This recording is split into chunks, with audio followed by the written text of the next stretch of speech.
What type of landlady was she? You know, was she outgoing, shy, stern? She was a mixture of all, actually. It depended on what sort of day, what sort of visitors we had. Yeah, she was outgoing. She accommodated for everyone, depending on... But definitely the head of the household. Oh, yes. She met everyone. That's if she was in, because she always, during the day, she would be out doing shopping or meetings for all the different organisations she was part of. She was born and bred in Chorlton, Cumhardy in Manchester. She was advised a month after my mother was born in 1952 because of her anaemia to move near the seaside. She came on holiday here in 53 and they moved here in 55. Do you know why she became the landlady? And when they came here for a holiday, they stayed in a guest house, but my Nana always had a secret passion for catering and baking, etc. And she just thought I could do that. But while they were here on holiday, they saw a guest house up for sale on Clarendon Road. And that's what they bought. That was their first guest house on Clarendon Road called Glen Villas. I think they had that for 4 or 5 years and then they moved to Hyacinth Road, number 45. Do you know what attracted the guests? Was she a good cook, entertainer, good discourse? Was she good at talking? They used to be called Wallace Arnold, with now Shearings. They arrive say 2 in the afternoon and they stay overnight and then they would leave by 11 o'clock the next morning on to the next destination. But they had my Nana always did a set meal.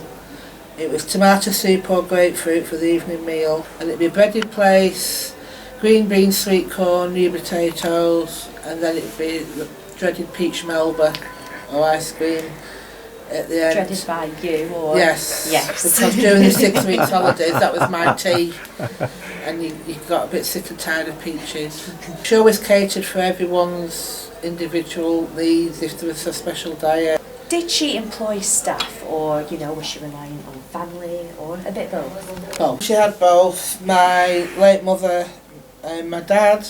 Yes, it was a family run, but we still had staff. When it was changing the bedding days, as a kid I used to roll down the stairs on my big rolls of bedding, and I think they used to keep me occupied as a toddler.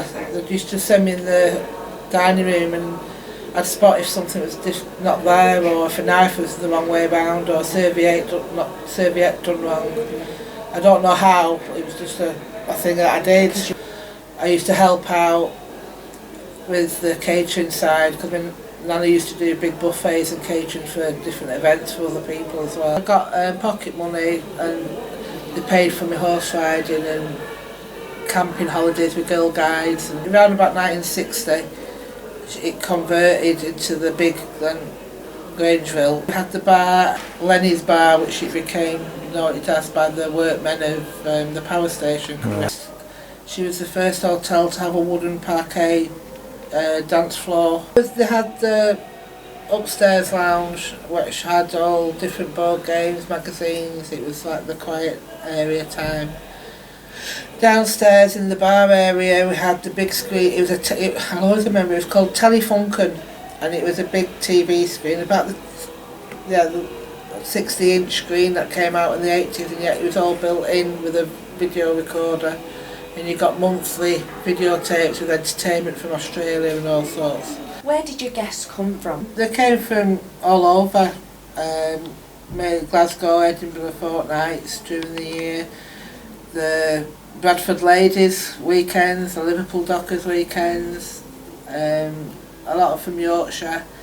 We also, with the connections my grandmother had with Palace Theatre, Flowell Hall, etc., she used to accommodate some of the stars that stayed there. There's the Ink Spots, David Whitfield. The stylistics in the 60s, that was one of my mum's favourite times, and Ronnie Coyles and all that. So we had all the drag queens of Misfit Malcolm. There was a new range. We even had professional wrestlers stay. So there were people who were blind, deaf and dumb. I learnt sign language, the basic alphabet through them. I learnt how to play dominoes because my nana had a set of raised docked started dominoes. Well, we had most of the power station men that always coming. They was there at weekends mainly, and the odd occasion through the 80s during the week, and the ones we had were all Geordies, so it was all, my nan started catering from all these. She used to get like white pudding and do Geordie stews and Newcastle brown ales. It was all, she always found out what there was in the area. And did guests return year after year? Some of them, yeah. Mainly the Yorkshire ones as well, because they always knew what was going on, or they'd turn up for certain events that was going on in Morecambe. We used to joke saying she was like Hyacinth Bucket. Her voice did change when she answered the phone, like, Mrs. Warmby speaking, lady of the house, or hello, this is Grangeville Hotel, how may I help you? But she, every now and then a broad Mancunian accent will come through, especially if some of my relatives, my Auntie Stella and that, would come and visit. After a few hours my Nana was right back into that accent. It was, but yeah, she did. She always used to say, I've got to take you to any inclusion lessons because you're Lancastrian. Oh, I'm born here. My Nana always tried to keep up with the Joneses, so to speak, the latest trends. I even remember her coming in one day in leg warmers and a headband, but that was... During the day, you wouldn't see my nan. She'd either be shopping, that was her special hobby. She would be going round to like Whitewalls and Bookers and all cash and carries to get all the stuff. During the evenings, she had she was a Freemason, a Royal Blue, like all our family are. As such, she'd be in the Morecambe and Heysham Hotel and Caterers Association.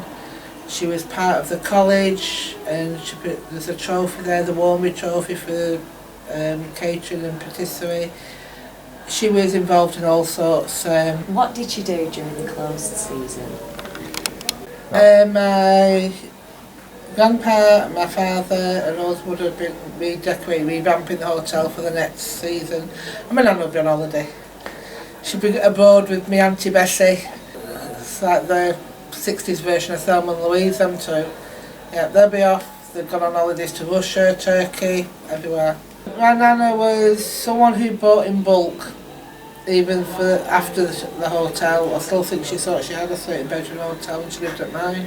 Her main words were just in case.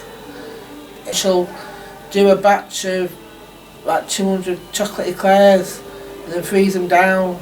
But it's just in case we need them, and food recycling wise she would use everything to the last. If you had a whole pig she'd use everything in it, because that's how they were brought up. And whenever they got open the bed, the crusts were always saved for my granddad, because he did the perfect country fried bread out of the crust. I know my nan and my grandfather loved running the hotel. I had a brilliant upbringing with it and everything, and to be fair, I think I got the best of Morecambe, because it was the best times really.